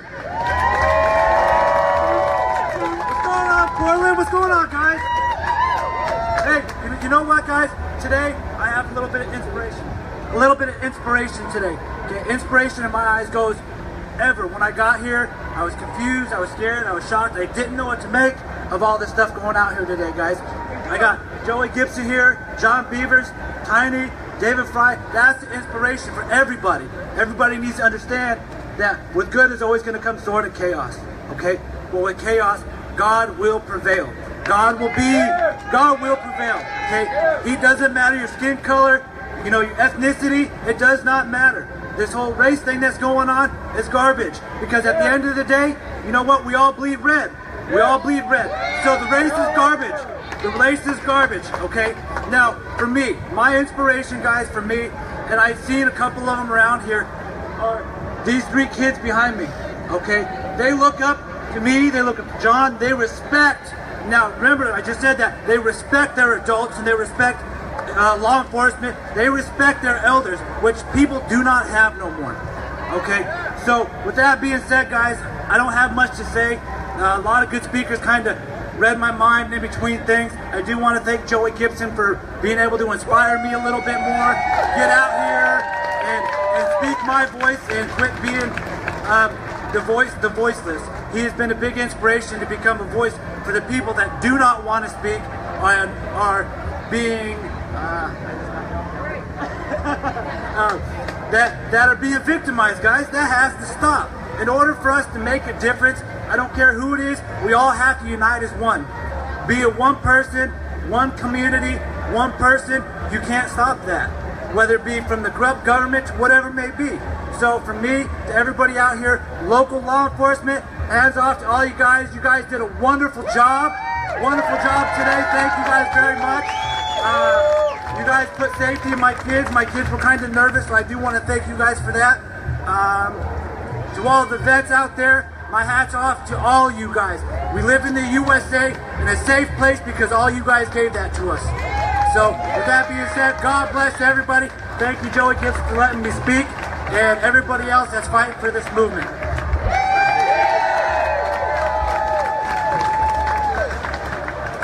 And like he said, Portland police, I said this earlier, they've gotten so much hatred. So can we please, one more time, hear for the Portland Police Department!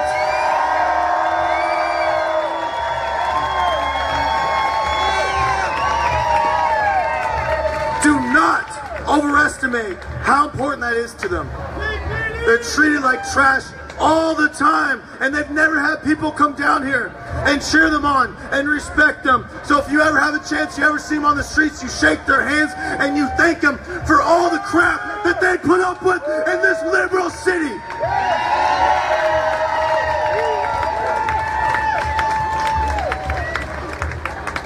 All right, up next we got James. Let's hear it for James.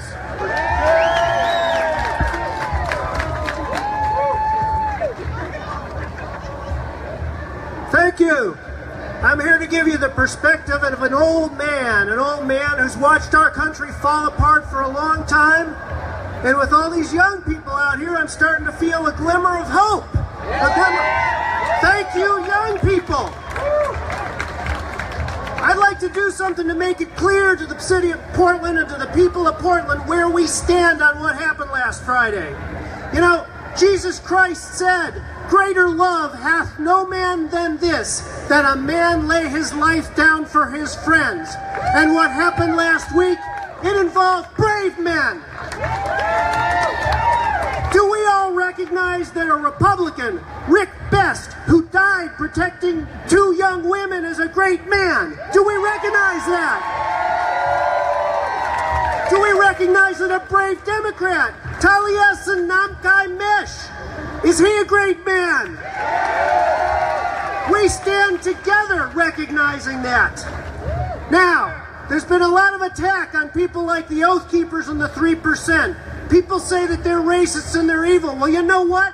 I think they're acting from the same moral impulse that Rick Best and Taliesin Namkai-Mesh had. They are there to protect. They see that wolves are on the rise, and they step forward like sheepdogs to protect us.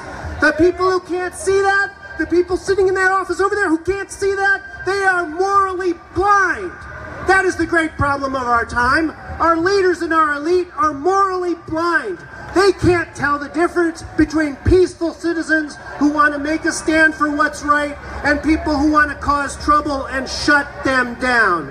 And they're all ignorant. When people talk to you about the Oath Keepers and the 3% and how awful it could be that someone would look at a militia, you send them to the Oath Keepers website and you show them the bylaws on that website that says, and I quote, "No person that advocates discrimination, violence, or hatred toward any person based on their race, nationality, creed, or color shall be entitled to be a member."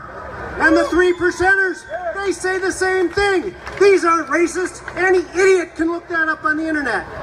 These organizations are full of veterans who were brothers in arms, who laid down their lives without regard to what the color of their skin was.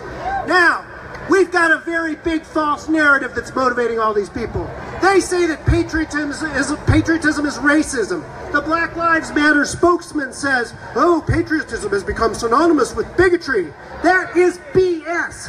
What is a patriot? What is a patriot? A patriot is someone who loves his country. That doesn't mean he loves his government all the time.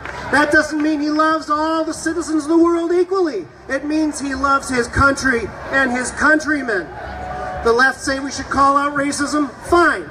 There's no room in the patriot movement for people making racist comments. If you see someone making racist comments, it's probably someone who's been sent there to make us look bad. We have a positive message to spread. We can spread the message about how there's something special about the United States as a nation. There's something special about our Constitution. There is something special about the United States of America. No other nation has a founding document that says we are endowed by our Creator with inalienable rights, and to secure these rights, government is instituted. No other country has tried to put its government under constitutional constraints like we have. All of us are born to that privilege. A privilege that men fought and died for. A privilege to be a free people. And that great idea has provided prosperity for people of all races. It gave us Martin Luther King, and he had the vision right. "I have a dream," he said, "that my 4 little children will one day live in a nation where they will not be judged by the color of their skin, but the content of their character." That is the great dream of America, where we stand united as Americans. But now that very idea is under attack. It is under attack by leftists who are fanning the flames of racism and hatred by saying that anyone who disagrees with their idiotic political views is a racist. Now, what's the other thing they're saying about patriots? Oh, we're fascist. Well, what's the definition of fascist? The common element is a government with too much power. That's exactly what we're fighting against. I mean, come on, how simple is this? This crowd all around us, most of them are just ignorant. They have the same enemy we do. an overreaching government that's destroying their future just as fast as it can borrow against it. We have the same enemy in a government that's building a totalitarian surveillance state that will destroy freedom. But these people are reacting against violence, reacting with violence to ideas they don't even understand. We have got to educate them. We've got to take the time to make them understand, because otherwise it's going to play right into the hands of our common enemy and lead to action and counter-reaction and more government control and more government control and more government control. Now, what can we do to make things better? How do we get our country back? We didn't vote for Trump because he was going to have a more authoritarian government or more government, and we'll resist him if he goes against the Constitution. We're not going to get our country back by posting up things on YouTube and Facebook. We are going to get our country back by changing the government officials who run it. It's that simple. And I want to say, since I'm involved with the Republican Party, that the structure to change the government officials is a party, a political party. And we are looking for young conservatives to get active in the Multnomah County Republican Party. We are looking for young conservatives to sign petitions for change. Back there in the red, she's got a petition to change the Oregon Constitution to actually require that voters prove they're citizens before they're allowed to vote. How's that for a radical idea? If you haven't signed that petition, go back and sign it. We're looking for young conservatives to step up and run for local offices. We need to get control of local school boards and every other local district. We need people on the streets, talking to people, knocking on doors, making phone calls. The party is there. The party is open. Come and help us win America back. Thank you very much.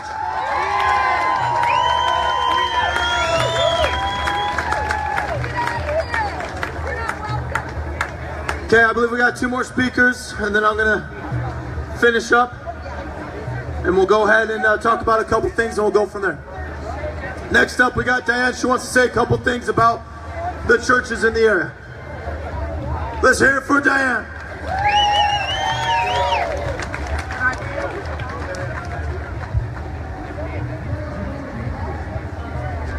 Organize. We have the power to change every elected official in the state with our vote. Remember, they're only sitting there because the silent majority won't speak. And today I want to thank over 300 churches in Lane County for informing the people of their churches to show up here today. We have to get the churches involved in the next election if we are to prevail. I was Donald Trump's campaign manager for Lane County, and when I called him and I said, "We need you, Mr. Trump, in Eugene, the most radical liberal city in America," 2 weeks later he got back to me and said, "In your face, Eugene." And that's how we've got to treat it. We've got to get out there and we've got to change these politicians. Let's get rid of Wheeler. Get another candidate. Run a mayor. Run a governor. Get rid of them with your votes. Believe me, and I am grateful that Joey has held the name of Jesus here today. That's why I'm here. Thank you.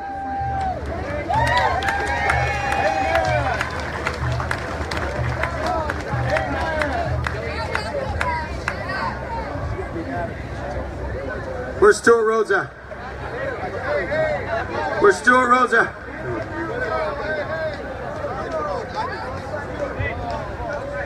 All right, we got Stuart Rhodes up. Let's hear it for the Oath Keepers.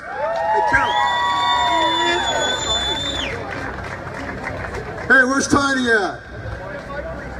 Tiny, come to the stage. We're going to swear Tiny in as an Oath Keeper because he's a warrior. I watched the video, Tiny knocking that commie on his ass, and I remember him from Berkeley. When we had to go deal with some white separatists or white supremacists that came in there, the first guy I went and grabbed was Tiny. And a big friggin' Filipino I mean, when I were talking to them and said, here, this is, I asked the guy, I said, here, you a white nationalist? And he said, yeah, I am. And I pointed to Tiny, I pointed to my Filipino right there. I said, I'm not, and this is why. Because we're all here together, standing up for the Constitution, standing up for freedom. And I just said, you need to catch a clue, man. And he said, look, I know it's not our venue, and he was very respectful, so we didn't kick him out of the park. But the point was, is he got to see that we're all standing together. My family, I got 3 uncles who fought in the Pacific against the Japanese. All of them 100% Mexican as far as their race goes, but they were freaking Americans. It does not matter where you come from, what your skin color is. When you get here, once you swore your allegiance to this country, and especially once you served this country and swore that oath to support and defend the Constitution and stepped across the line and put yourself at risk, you are an American. And I'll take someone like Tiny any day of the week over some dirtbag oath breaker like Nathan Domingo, who did swear an oath to the Constitution as a Marine, but now calls for the destruction of the Constitution because he doesn't believe it defends white people enough. He is now an oath breaker. So I'll take Tiny, who's never served in the military, because I know he gets it, and he's a warrior. I understand why a lot of working class whites feel put upon. I get it. We see it all the time. But the answer is not to jump into the idea of separation, the divide and conquer that is the whole identity movement of the left, identity politics. They want to divide and conquer the American people. If you buy into that, what you're going to wind up with is Americans killing each other along racial lines while the globalists, while the deep state laugh their asses off, while the enemies of the Constitution laugh their asses off, while the warriors kill each other because of their skin color. So what we need to do is unite everybody who's a warrior, and I count everybody in this park as a warrior. You unite. You come together as one. Just like Joey said earlier, you be united. And I gotta tell you, there were some oath keepers from Oregon here who did not come down here today. And then they quit and left the organization, and I'm glad they're gone. Because right here are the oath keepers, every single one of you. I would rather have, I don't care who you are, the ladies, the young kids that are old enough to serve, I don't care who you are, you're here, and that's what counts the most. I'll take some little 4chan kid who's blinking in the sun. We just went to Boston not too long ago, and it was run by 4chan kids. They put the rally on, and they're standing there, pale skinned because they don't go outside much, blinking in the sunlight, but they had homemade shields in their hand with Kyrgyzstani flags in the other hand, and they were there. I'll take those kids. And then it's my job as a paratrooper veteran and Brian's job as a Ranger veteran, U.S. Army Ranger veteran, to teach those kids everything we know. So our job, all you veterans, raise your hands. Your duty, you're not done yet. You must pass on your skills to all these young kids. Are you prior service? No, you're not. Right behind you, you prior service? Not yet, but I'll teach you what I know. I'll teach you to move, shoot, and communicate so that you can defend the Constitution long after I'm gone. That's our charge. Pass on your skills to the new generation. Make sure that your skills do not die with you. Your warrior skills. Everybody here, if you want to come join our organization, by all means, all you gotta do is type in a coupon code of Portland, 25% off because you were here today. But that's not why I'm talking to you guys. I don't care if you join or not. The point is Portland now has a large army of patriots who will stand up and never again will you see a woman being beaten in the street with her husband laying unconscious like we saw in Berkeley back in February while the police hid inside and wouldn't open the door for her. It was shameful, it was disgusting. But when you stand up like you have done today, and as we always did in Berkeley too, twice now, when you stand up like this, it compels the police to do their jobs. Which they want to do. Trust me, they're on your side. They know who their friends are, they know who the real enemies are. But it does prompt them and give them the charge to do their duty to protect the Constitution, protect the people around them. Because if they don't, they know we will. Is Tiny here? Oh, there's my man. Tiny, we'd like to welcome you into the brotherhood of those of us who have sworn the oath to support and defend the Constitution. Are you willing to do this? Yes, sir. I'd like you to raise your right hand. Do solemnly swear. Do solemnly swear. That I will support and defend the Constitution. That I will support and defend the Constitution. Of the United States. Of the United States. Against all enemies. Against all enemies. Foreign and domestic. Foreign and domestic. And that I will bear true faith and allegiance to the same. And I will bear true faith and allegiance to the state. To the same. And I take this oath freely. And I take this oath freely. Without any mental reservation. Without any mental reservation. Or purpose of evasion. Or purpose of evasion. Swearing my life. Swearing my life. My fortune. My fortune. And my sacred honor. And my sacred honor. So help me God. So help me God.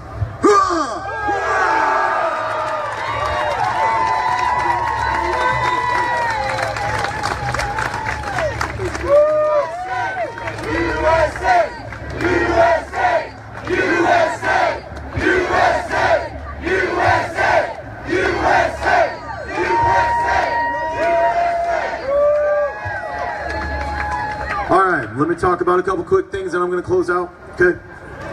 Number one, the one thing Portland's not used to is they're not used to civilians who come down here who rally and then they clean up their mess when they're done. I don't know if you saw next door, but they left trash all over the place because they don't care. They say they're here to protect their city, but they don't care about their city. So make sure when we leave here today, you clean up all your mess, you don't leave anything behind like a mature adult, and let's show Portland what it's like to be an adult.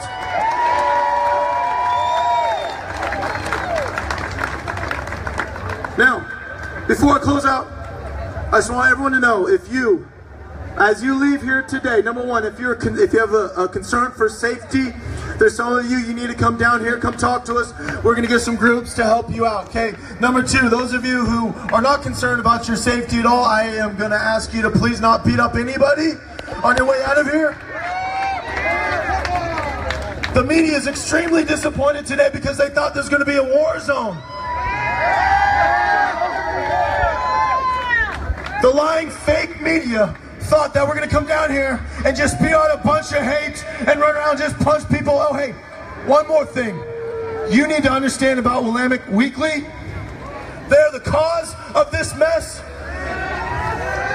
These guys are straight up liars. A week or several days before the murders, they came out and they said Joey Gibson and Patriot Prayer is a white supremacist group. How do you get away with that? They didn't infer it. They said that Patriot Prayer is a white supremacist group. Willamette Weekly, do not worry. You will hear from my lawyers. I cannot wait.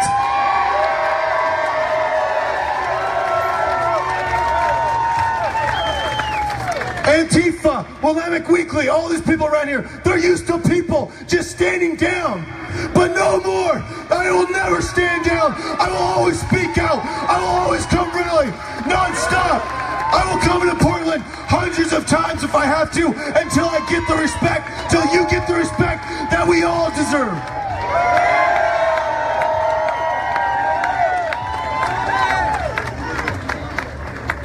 Now, please, walk away today with a belief that we can change the West Coast, believe that we can change Portland and the liberal areas. You have to change the way you think, otherwise things will continue the way they've been going on forever. And we're done. We're sick of it. No more establishment. We will not allow these liberals or these fake Republicans to run our lives anymore.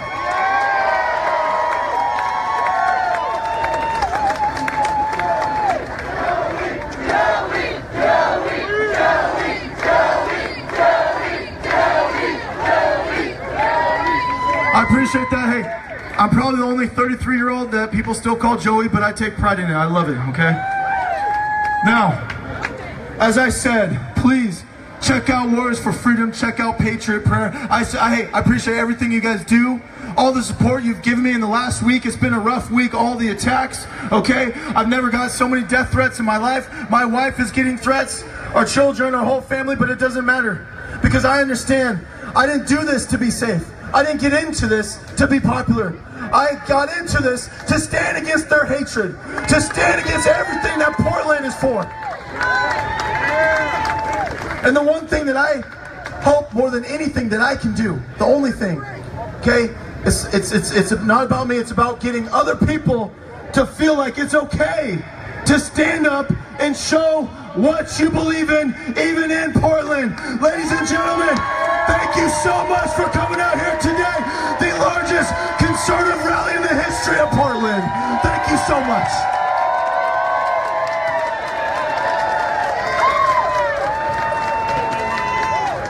Well, I want to make sure that you know that God helped us today, because there were 7 of us that were come to Portland every Saturday and pray, and we were over there by that big statue that looks like a fish, and we were praying, and everything was taken care of. God, so let's give it a big applause for God keeping us safe.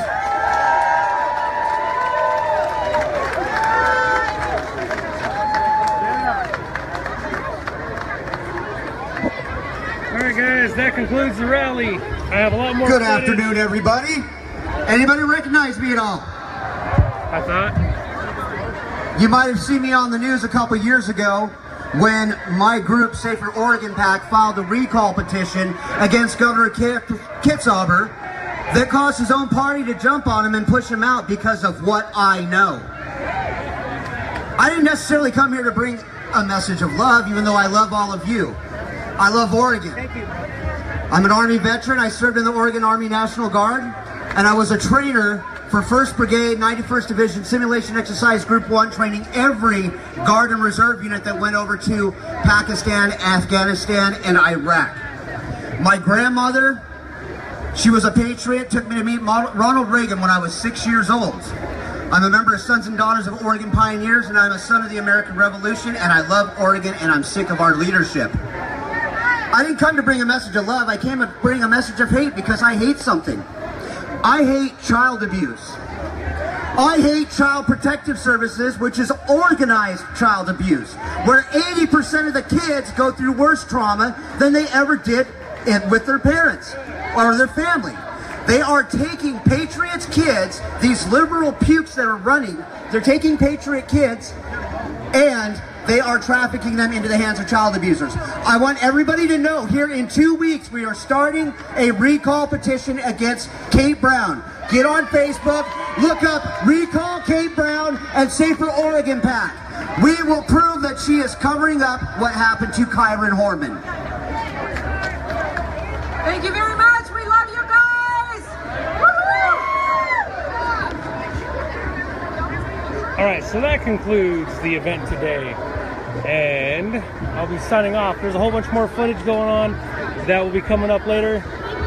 Tune in, you guys will see it. Make sure you check out CSC Media Group US. It is a brand new media group bringing in people like Kevin Jackson, Joe Biggs, and more. So make sure you check it out. Give us a like, subscribe, share. See you guys later.